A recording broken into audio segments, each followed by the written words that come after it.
it's just amazing, at least the way I see it, that God is working.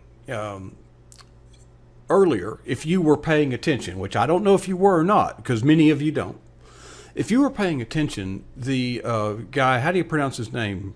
Well, Barbara's not here. You know, well, here. Mark knows his name. Here. Hey, Mark, come on in. There you go. Have a seat right here in this nice, comfy chair. You were talking to me earlier about a situation, and the guy's name Whitley Phepps or something. Tell us the story. Come on. Well, as the video shared, I saw that video 20 years ago, if not longer. I love the Gaithers and followed them and their style of music, and I saw that, and I love music, and I love music history and the stories behind it, and that's what he was telling, the story of how the song was written, and other stories of it is well in my soul, and so, but I went through cancer treatment a little over 2 years ago, and we're down in Shands, and spent 6 to 8 weeks doing chemo and radiation, and had the videos and could look up on internet and follow and just watch some of that to encourage me and my wife as we went through those times. But that quote that he read over the video just spoke to me in such a profound way that God reassured me that he was going to give back to me in compensation what I was going through, because the radiation treatment was very brutal, and I just realized that he was going to do that for me, and he just through speaking to me within my spirit, I knew that he was going to heal me. And with head and neck cancer, if it doesn't come back in 2 years, you're 98% cured. And so I'm over that 2-year mark. And so I praise God for that. And so that statement, along with the music and the song, just inspired me to move on. And it's taken a while to get back to normal, if there's such a thing. And I still have a passion that you were sharing earlier. I could hear parts of it because of my computer connection is fairly slow, and I want to take up from where we kind of left off a few years ago, and using the property and using the gifts that we all have to do the ministry that I think we're called to do, which is to make disciples. And so that's what we're going to be doing in the fellowship barn. It's we have an authentic ministry. It's registered with IRS, called Homestead Ministries. They don't even call us a church, which I'm glad they don't, because we don't fit their mold, and I don't want to fit it. And so we're a I'm getting the exact term, but we're considered a non-profit entity. So we took all those legal steps that we needed to. But we're excited about starting again, if that's a phrase we can use, but the renewed interest, and we've got a lead team put together of guys who've been around, most of these guys, ever since we had our first skeet shoot back in '06. The barn was built in '07 by about 60 guys, and there's pictures on the website. And we're tweaking our website as we go. It's kind of a do-it-yourself kind of thing, so it's not perfect, but we hope to include other things in it as we develop it.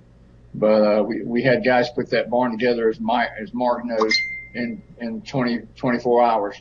The poles were set beforehand, but we put the trusses and the roof on, all the purling in there in a 24-hour period, and there's pictures there, and we've had many events under there through the years, and we're looking forward to having a worship designed for guys.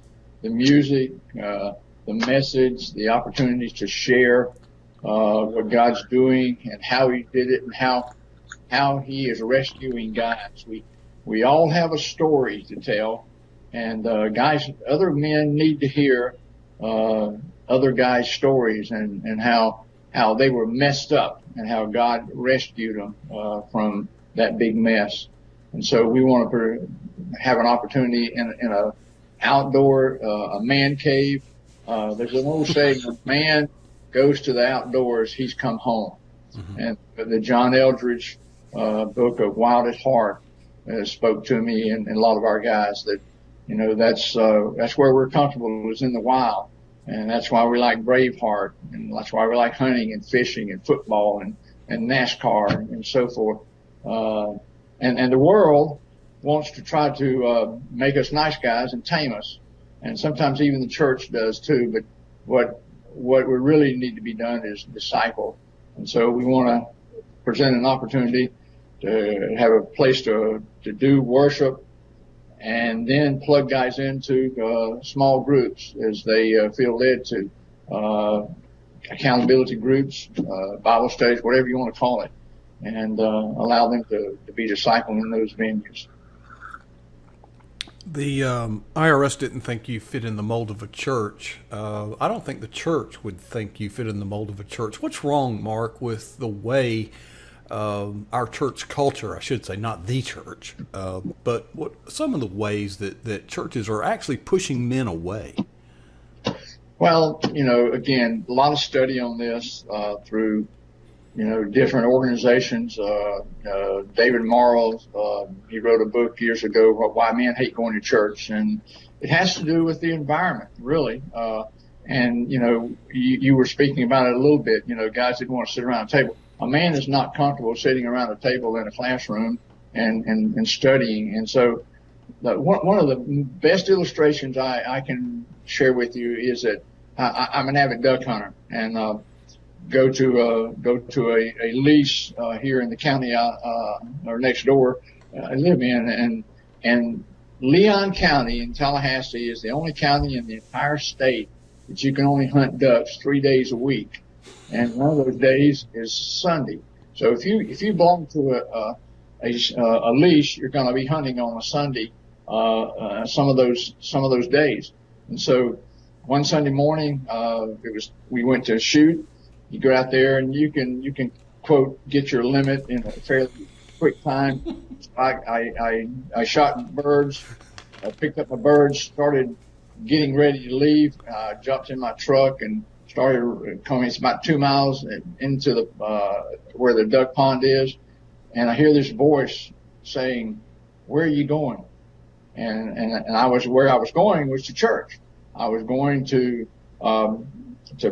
practice for the praise band, which I played a trumpet in. I was going to teach a men's class, and that's what I said.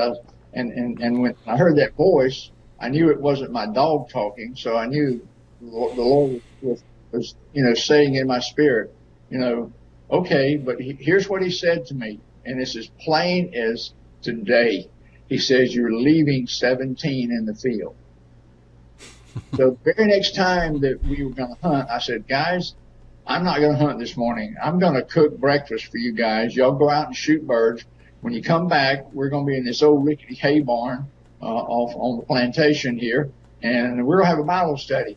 And you can stay if you want to. You can have breakfast and leave, whatever." And there were 17 men there. They all stayed. They were millionaires. There were attorneys. There were guys that I went to school with that had never been in a quote Bible study, but they all stayed, and that was where they felt comfortable, and that's where we want to go. So we've done events where we go to where the crowd is of men and maybe boys and fathers and men and so forth, but we were not taking the next step, and this is when now we're starting to take the next step and design the worship for men. Or whatever we call it. We'll come up with any other names. Our events that we've done in the past have been called Fellowship in the Field. And that's a very known name in the area where we are. Mark, when you heard God's voice in that still small voice that we sometimes pay attention to, And you said you left 17 in the field, and you took this initiative. I like the way you presented it. It was not, you left them a graceful way out. How many attended? All of them did. All 100% attendance. 100%. Were you in any way scared to do what you did before you did it? I was excited. I spoke for maybe 10, 12 minutes on a man and his work. And that, work was not a dirty 4-letter word. And we spoke on that for just a very few minutes. No music. We had sausage and grits and no grits, but eggs and sausage and juice and coffee, and everybody was grateful. And I know some of those guys, appreciated what they heard. And but it was exciting to me. It was exciting that I get an opportunity to speak to a group of guys who had maybe never heard, and some hadn't heard since they were a child. Mark, I remember one time my own church was in a building program. We were building a new addition to our church. And I forget why I was there, but I was there during the week. And I saw all of these construction workers. Many of them appeared to be immigrants. Now, I don't know. They might have just had, but you know what I'm saying. And if they were Mexican or of Latino ethnicity, my assumption would be that they're Catholic. We were building a Baptist church. And I kind of got burdened, and I thought, for some of these workers, this may be the closest they ever get to a church. So I thought, wouldn't it be a great idea if during the week one day we just made a lunch for them in the fellowship hall that was air conditioned? And so I went to our pastor and kind of hatched this idea and said, just for appreciation, not to preach at them, but to appreciate their work and the part that they are playing in the growth and development of our church, and just express our gratitude, our sincere gratitude. And it never happened, and it breaks my heart because they're smelly, they're dirty, they may not know the Lord, they may not even be Christians, they may be of a different faith. But I think we do need to reach out. And, in your Twitter bio, we were working on your Twitter bio today, you use the word men on the fringe or in the fringes. What do you mean by that? Well, it's guys that maybe, have an experience, a church experience, and for whatever reason, are not going anymore. And we some of the other reasons why guys quit going to church, or why men hate going to church, as the book title talks about, is the feminization of church. And that, churches, reaching men is hard work. And so these guys who end up on the fringe, they're the last ones to get a budget labeled to in a church environment. They're the old story is, and we probably know some of these statistics, is that, but if you go after the kids in a family, you'll get a 17% chance you get the rest of the family. If you go after mama, it goes up to about 36%. But if you go and reach dad, it's a 93% chance you'll get the whole entire family. So the statistics are there but it's hard work. It's hard work. A man is a hard thing to reach. I know, because I've been there. I remember sitting in my living room, in a little 927 square foot house, living in Indian Head Acres, neighborhood. I know where that is. Yeah, I know. And, the church down the street, maybe the visitors, the visitation committee or the group that week came to visit me, and I wouldn't even get up out of my chair from the table eating supper to even welcome them in my home. I was that rude and that stubborn, and it was only through what was very popular back then in the 70s was the bus ministry, and through us getting up and putting our daughter on the bus and going, she came back home and brought stuff that we stuck on the refrigerator, and God over a year's time softened my heart. And then, and then I dove into the church. I did make a profession of faith. I know that profession of faith was real, but I also got to being what I consider now, as I look back, a good church worker. And there's a difference in being a church worker and doing the work of the church. And so, I think men need to be, involved in an environment where they're doing the work of the church rather than church work. And so disaster relief has been a big part of the things that I got involved in, going out and doing ministry. And I know I am not here to say that the church is bad. Please don't take that away from what I'm saying. What I am saying is that we have created what is called the North American church culture, and that has ruined many a good church. And I just been called to work outside of those arenas, and that's where I feel God is leading me. Mark, you're an exceptional person. Folks, if you were paying attention, which I don't know if any of you did, the previous video was a story I told about a skeet shoot. And in that story, if you will recall, a certain man was generous enough to furnish his property to allow us to have that skeet shoot. And that person is Mark Winchester. And Mark, what you did that day gave birth to a ministry that I'm excited about. It grew into quite as the video documented, grew into quite a venue. And today we have the barn, and the barn is about to make a comeback. And I'm excited about it. Mark, I can't wait. And I'm going to go ahead and dismiss you here and wrap it up. But I want you to come back into the chat room now that you've freed up some of your internet connection. Okay. And we'll fellowship some more. But thank you for all you're doing, Mark. All right. God bless you. All right, brother.